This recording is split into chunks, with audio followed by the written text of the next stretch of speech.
Hey, welcome on into Stack and Dubs. I am your host, Chris Chin. Let's talk about what's wrong with the Warriors.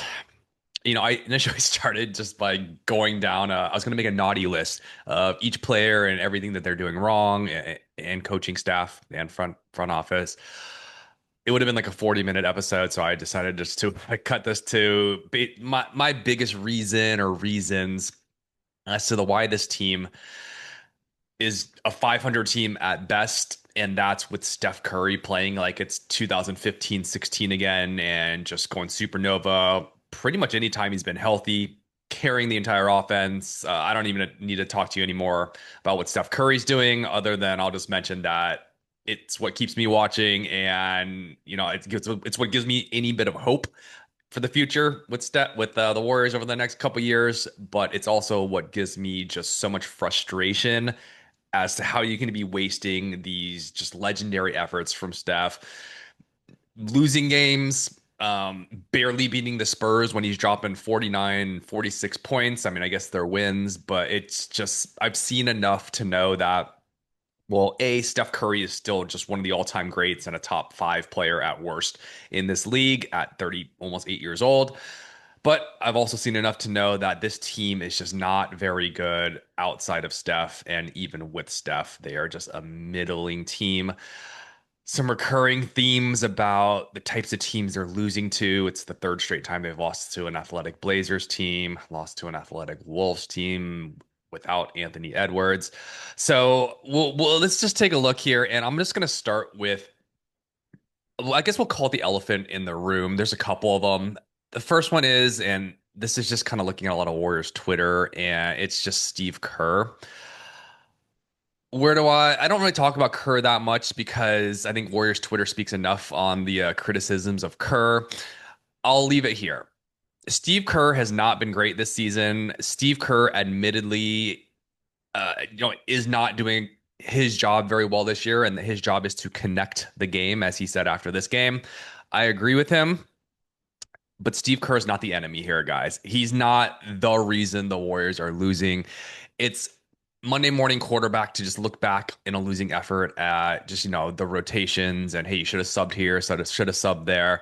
Those things, I mean, it matters. Combinations matter, consistency matters, who you're playing players with, and things like that. It does matter. Don't get me wrong here. The game is won and lost all on the floor by the players. Steve Kerr, again, should be doing a better job. And I'm going to kind of talk about some of the things he has not been doing very well.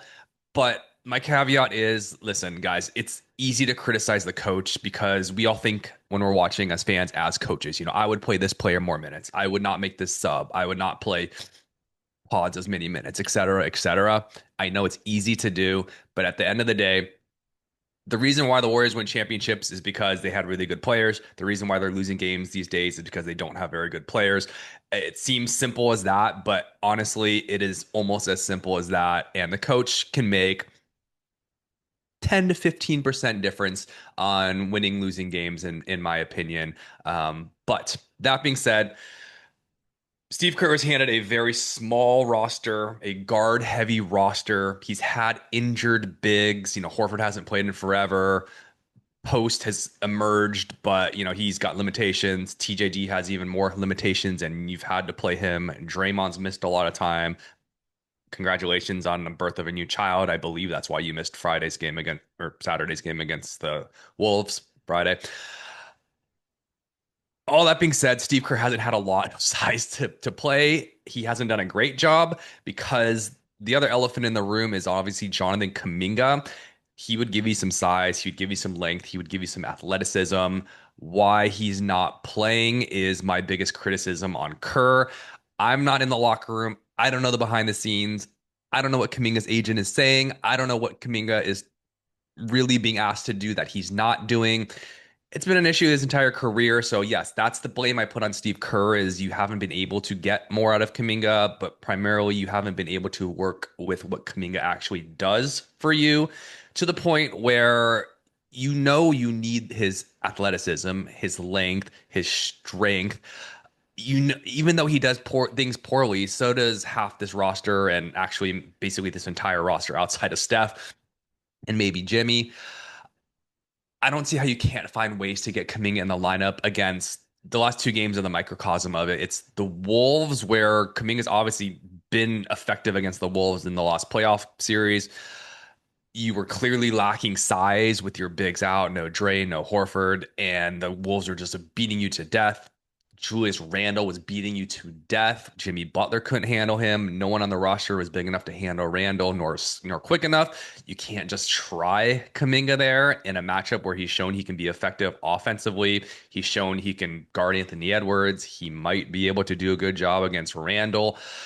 I don't see how you can't find any minutes for him there, and that's my biggest indictment on Kerr. That being said, there's obviously more going on behind the scenes. That's why he's just completely out of the rotation, regardless of his chances of helping you win right now a regular season game. Maybe this is me hoping. Maybe the Warriors just have a trade in place already, saying, "Hey, we don't want Kuminga to get hurt." I don't think this is really happening, but hey, maybe we have a trade in place already. Sit him until January 15th, and the trade gets done. That's best case scenario. What I think is really happening here is the same thing that's happened for 4 or 5 years, where Kuminga just gets DNPs because the coach doesn't feel he has anything to offer to winning, which is incorrect. Um, yeah, I mean, outside of that, you look at like last night, right, against the Blazers. I mean, that's a perfect Kuminga matchup. You just got beat to death by Avdia, by just these like kind of wings that you can't stay in front of, by Shaden Sharp, who just can jump out of the gym. But hey, we've seen Kuminga meet him up top before. I forget which game that was, but meet him up top and block him at the basket. Seems like a game you could have used Kuminga. So again, I say Kerr, we're throwing games away now because you're not playing Kuminga. I know sometimes the thought was, hey, you're playing Kuminga and you just have to showcase him and play him, even though he doesn't help your current roster. That's not the case. You're losing games now because you don't have enough athleticism. And yeah, that's just my biggest indictment of Kerr and of this whole Kuminga issue. And Kuminga has some blame to take in that as well. My other biggest issues with Kerr is just consistency of his rotations. I know you're tinkering, you're tampering, you have different players available. It just has to be more consistent, man. Steph talked about it after the game. You need to just get used to playing with certain rotations, certain combinations and players. And until that really happens, it's hard to really build and grow from there. So yeah, you haven't found the perfect rotation, but sometimes you just have to let imperfection get a little bit of runway, and that lineup will start to get better and gel together. So that's just my next critique of him. And then the third one, and this was more just about Saturday, but in general, dude, he's been the Warriors staff, coaching staff has been so bad about challenging calls. There was the offensive foul that was called on Steph when I don't know, someone grabbed him and basically pulled him down. Got a foul there. I think it was McDaniels. There was an out of bounds potentially that could have gone our way against the Wolves. There was the Pods block charge foul, but Jalen Clark missed both free throws. You get two challenges, you get at least one, and you leave them both on the table in a game where he was right there for the taking with the Wolves, and it's just kind of been consistent. The foul challenges and the replay challenges have been poor by Kerr. Last bit, just kind of again, I know I'm not going to be a Monday morning quarterback, but just in general, my preference, too much Pods, too much Buddy. It had been too much Gary Payton the second, but Melton being back kind of fixes that. GP, DNP last night. I know you don't have a ton of options, but I just, Pods and Buddy, I say this at the wrong time because they actually had good games last night against the Blazers, but if they're not going to play consistently and Buddy's going to be turning the ball over all the time and missing shots, seems like he's finally kind of started to knock some open ones down, which is important. Pods has kind of come around, but it's been so inconsistent. And because you have so many guards because you have Melton, because you have Pat Spencer, who only played 6 minutes last night. They give you some of the things Pods does, but I get that Pods played well last night. But my point in general is a little bit less Pods minutes and find minutes elsewhere. Those are my critiques of Steve Kerr. For the most part, I support what he does. I believe in what he does. He's a smart guy. I mean, his credentials speak for themselves, but let's not act like he's been perfect here. Moving on, because the whole point of this video is not to talk about Kerr nor to defend him. It's to talk about the real problem that exists with the Warriors, and that is a lack of athleticism and length out of your 3 and 4 positions. Your wing, more so your forwards, talking about pretty much what you lost when you lost Andrew Wiggins. It is the perimeter defense, not only just on guards, but on guys like we talked about, Avdia, Randall, although it's not quite as much perimeter, but it's the ability to stay in front of people on the wing, and especially those big wings. The perimeter defense against players like that has been atrocious by the Warriors. It's not much better against quick guards, although Melton helps that. The problem here is Moses Moody is not an effective point of attack defender. Yeah, he can poke the ball loose and be a disruptor at times, but he cannot consistently stay in front of ball handlers. Pods doesn't do can't do it. I guess he's not really a forward I'm talking about, but you're not getting that out of Pods. You're not getting it out of Buddy. You're not getting it out of Moody. You're not getting out of Guy Santos. You're not getting out of anybody on that 3 or 4 position when you need it most. And that has been burning the Warriors against teams like the Warriors, excuse me, against teams like the Blazers and other athletic teams. It results in all these minutes why GP2 had been playing because Steve Kerr didn't know what to do. And I don't know if you consider what position we consider GP2, but he pretty much plays a forward position and plays up in size. And, he just hurts you on offense so much. You just can't really play him. And on defense, he's just barely passable, but he's probably the best kind of in this role position defensively that we're going to get. And now that Melton's there, can kind of guard up, that helps a little bit, but it's not as much size or athleticism as Wiggins. It is just destroying you on defense. The lack of athleticism, it's destroying you on ball defense. Talking about off ball defense, that's even the bigger problem because what happens is you have no length, no athleticism, you have no rim protection from that weak side. Think, hey, you're Draymond Green or whoever's playing center or Jimmy is coming over in help defense to protect the paint on the strong side. Well, what happens to the center or the big that Draymond was guarding? It's Robert Williams and overcomes Moses Moody, overcomes Pods, overcomes Buddy Hield to try to rotate over and guard Robert Williams. It's a dunk every time. You just don't have any size out of this weak side help on your wings that can go and actually compete and protect the hoop weak side. It's not even enough to really pose any sort of a threat to just, hey, a bounce pass, a lob pass, any way you're getting the opponent is getting the ball to that big. There's nothing our small forward or even sometimes our power forward can do to deter them at the rim. And that is leading to at least 6 to 10 points a game. You're just not getting any physical presence out of that weak side from your 3 and even 4 position. And that has been killing the Warriors. And even when you crash everyone over and try to cure that, it just ends up in a wide open 3. And Jeremy Grant ends up scoring like 50 points on 15 threes or whatever you want to call that last night. On the offensive side, your wings, you're not getting any ball handling. You're not getting any playmaking.